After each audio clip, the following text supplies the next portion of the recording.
My name is Lana Larsen. You've heard of Molly Mormon? That was me. I was raised in a small town in Utah, rural community, no Christian people anywhere, only LDS people. I didn't even know there were anything but LDS people.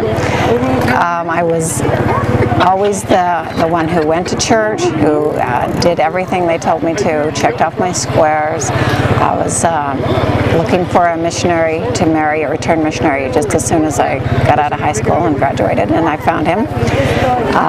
We got married in the Manti Temple, and we proceeded to raise 8 children in the LDS faith. I probably held every position there was that a woman could hold in the ward, primary president, young women's president, Relief Society president.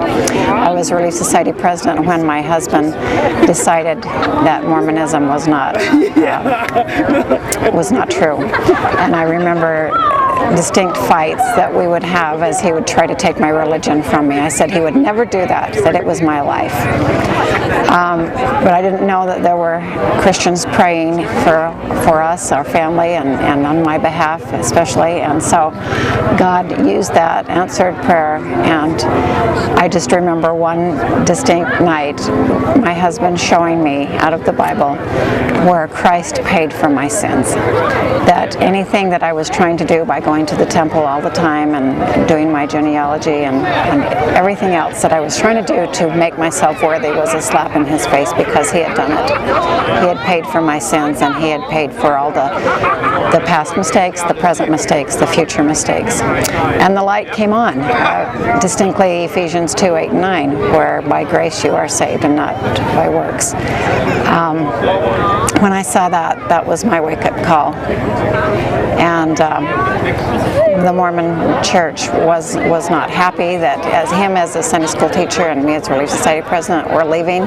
They said when we told them that we would not be able to leave quietly, and so they put us on trial. We were happy to go because it enabled us to give them our testimony of Christ and what was wrong with Mormon doctrine. So they excommunicated us, to make a long story short, and totally we were happy about that. It lifted our burdens and separated us totally from Mormonism. We later went on to be rebaptized, giving our witness for Christ, and remarried. We even wanted our marriage vows to be separate from the Mormon Church. So all 8 of our children have left Mormonism at this point. I'm glad to say that 7 of them are very strong witnesses for Christ right now. And that's the nutshell from ex-Molly Mormon.